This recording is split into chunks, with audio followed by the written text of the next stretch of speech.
Yeah, but he'll see you. Don't. It's okay, Bean. I don't want him to see until he gets in. You just have to watch for him.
Nope, just Anthea. Come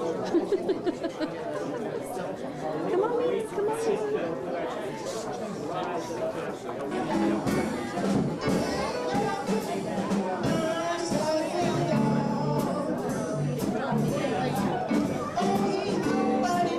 That's Gertie up there. Danny, has Scott ever told you about Gertie? Gertie. The housekeeper when she took care of him. That's Gertie. Oh, is it? Yeah. I don't think you know what that story is. Oh, you'll have plenty of stories. She tells the wildest stuff. Oh, I can imagine.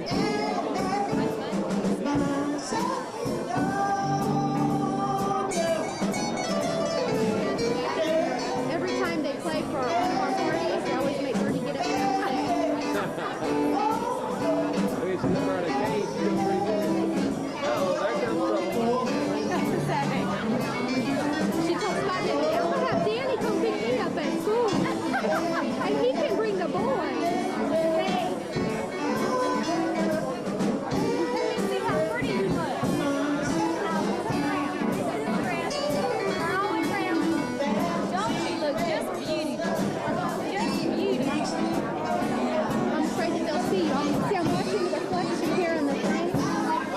Yeah, they'll have to come in this way. They're supposed to come in that way. Cat will bring them in this way.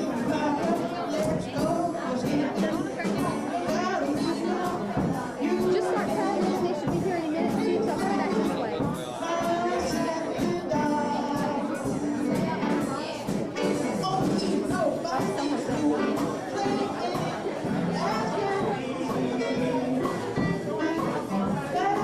I'm getting nervous and I'm not even coming in on this Girl, I day. can hardly drive us here. I was a mess. I hear you had a hard time this afternoon. Pat called and said, told me that you were at home, you couldn't get away, you couldn't go get it.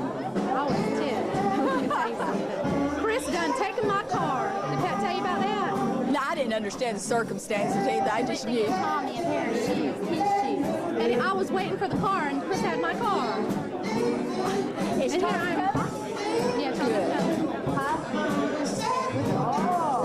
I figure it's going to be a very exciting evening, let me tell you. Wait a minute, someone's coming in. They're looking through. Oh, Lordy, who could it be? The restroom is on the other side of this lattice room. On the left-hand side. That wasn't it. She didn't give it. Well, I'm just going to turn this off. Ladies and gentlemen,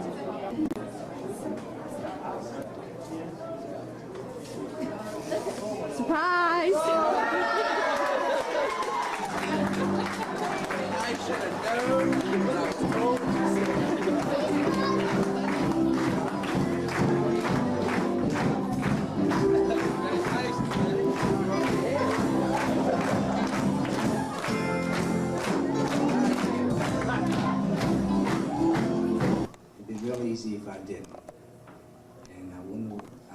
friends out there. At least I feel like I do, and I hope they will remember me. And if they, I would like them to come by and see me sometime, and don't forget about me. And thank you.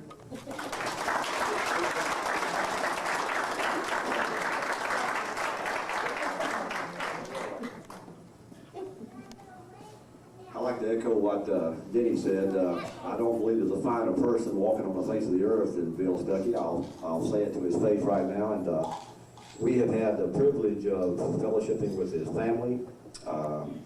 And I've had the fellowship with some hunting with Bill. And I know in a personal way that with his hair down and just being Bill, and it's been a privilege to associate with Bill. And I'm looking forward in the future to a lot more of that. At this time, the guys at work, Bill, we've got a small thing here that we want to give you. Bill, this is a saltwater rod for you young men. Here's a package right here that goes with it. And I know you have the bait shrimp because I gave them to you. So now you've got the line to go on it. And we expect a fish fry about the end of May.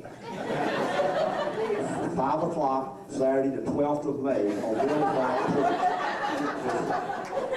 But Bill, on behalf of all the guys who work, we appreciate what you did out there for us through the fun and working, and we hope you enjoy it. Thank you. Thank you. I appreciate it.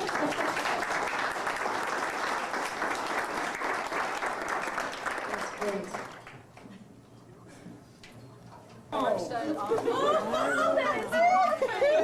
Hey, Bill, let's just in the middle. Hey, Bill, stick your arm out there, see if it'll hang on.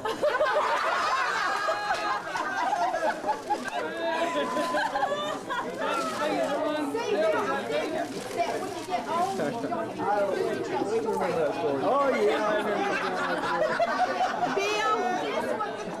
Bill, start it over. Bill, tell the story again. Some people have heard it. Come on, Bill. Go ahead, make it complete for yourself. Oh, the storyteller, he's taking a seat. This is going to be a long one.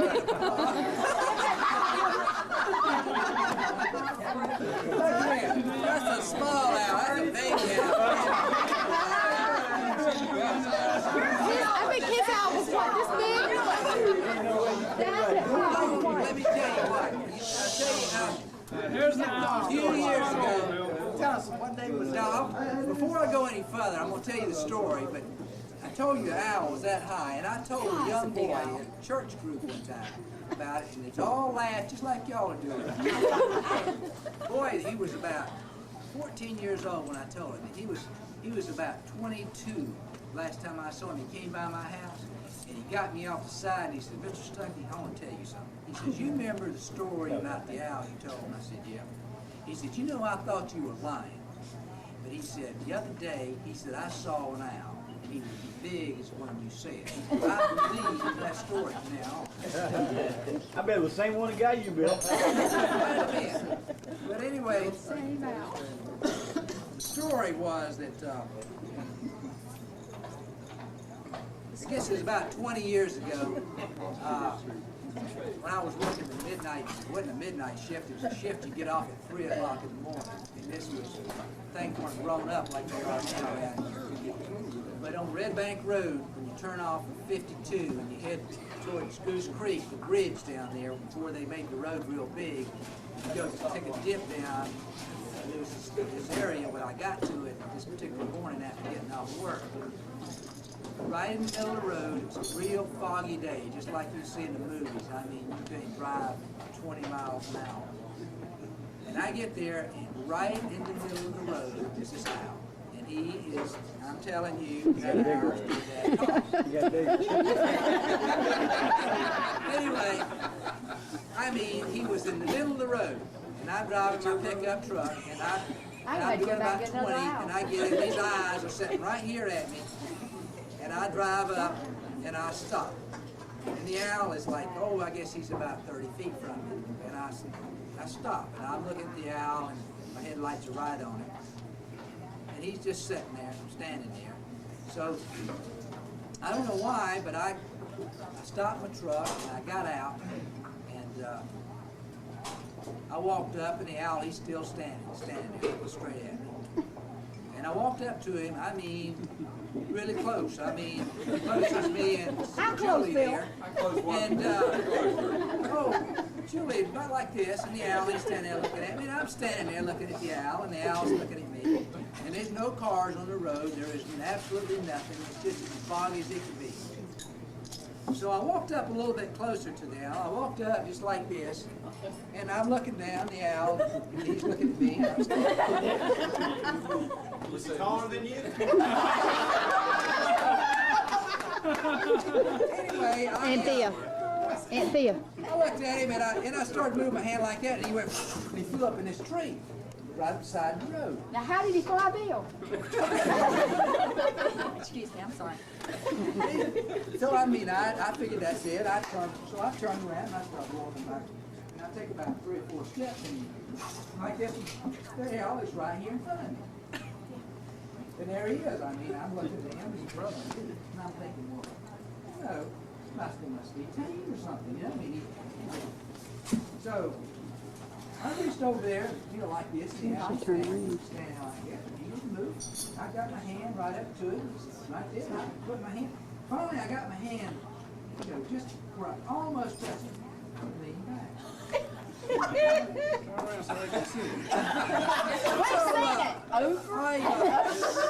So I reached my hand a little bit closer like this, and I get about 2 inches from him, and he would lean back 2 inches.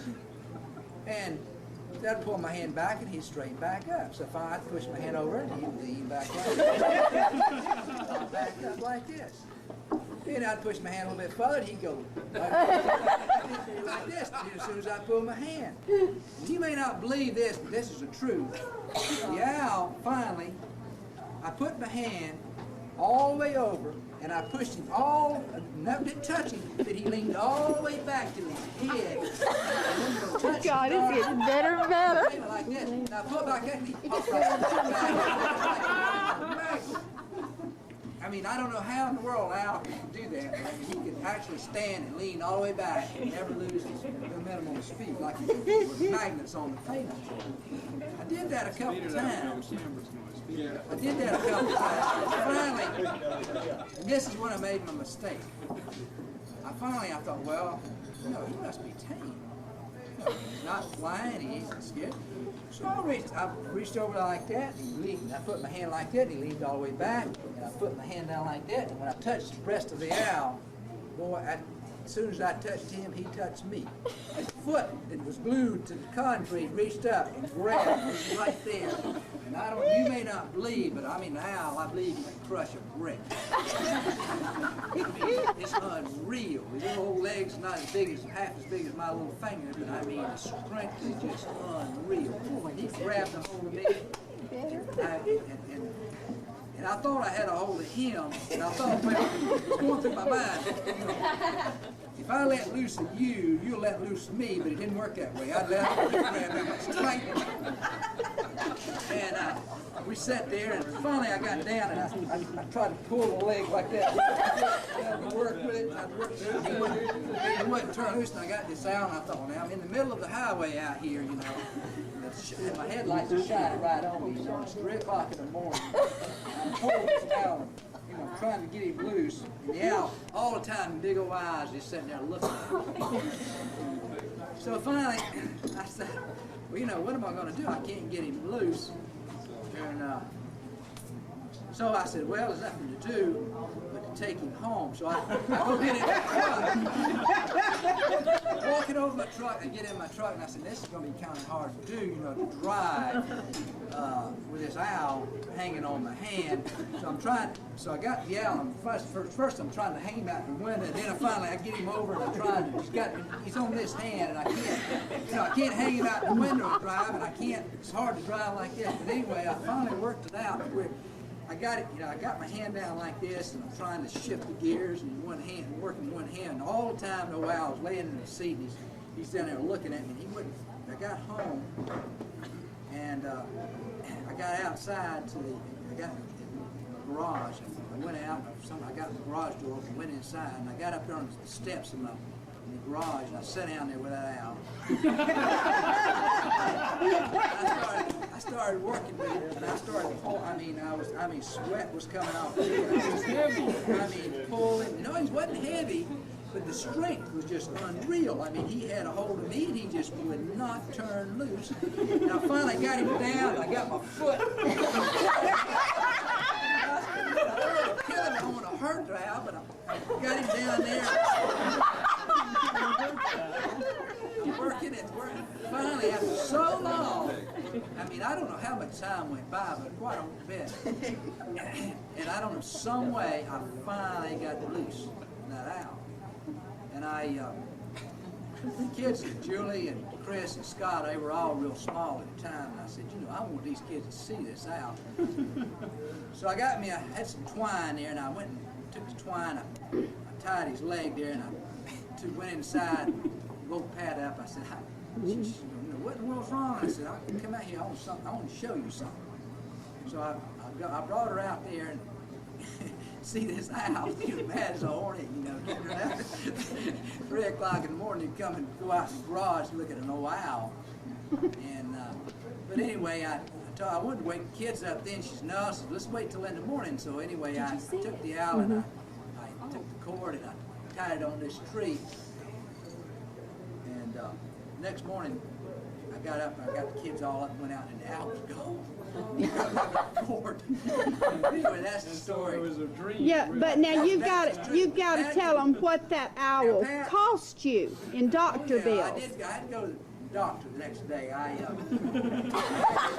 a place on my hand, so I went in and said, he said, what's wrong? And I said, well, I picked up this owl. yeah, I said, I picked up this owl. He said, you picked up an owl? I said, yeah. He said, my gosh, he said, I said, I figured I need a tetanus shot. He says, no, he said, you don't,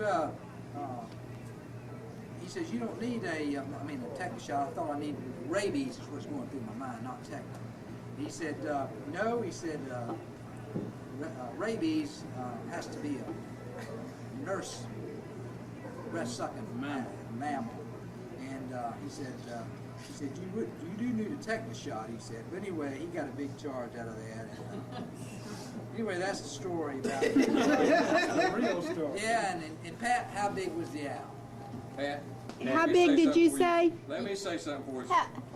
If that owl was that high and he had him hanging out, and he pulled him in and out that damn window. Let me just put it this way. Retired. I was just fixing to say, it might have been a little bigger than the total of that. Come on now, Pat, that's not true. That's the owl.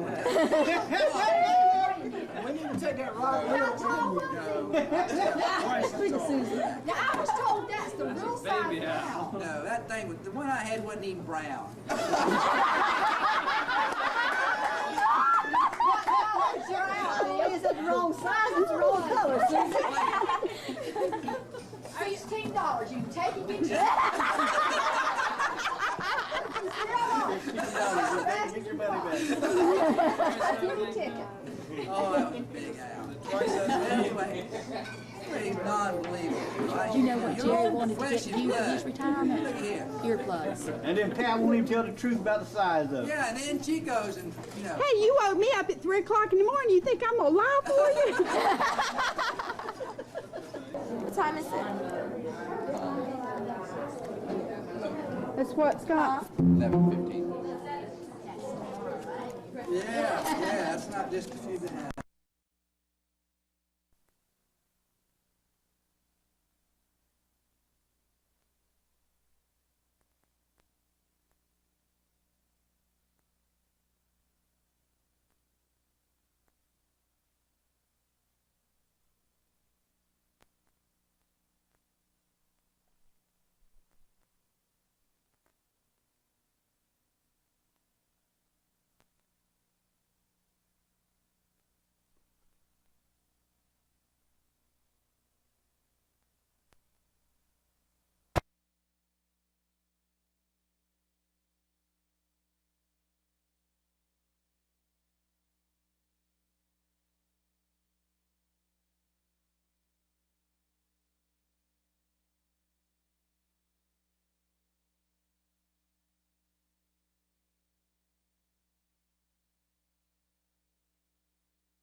Across the street, when I walked in, I couldn't believe it.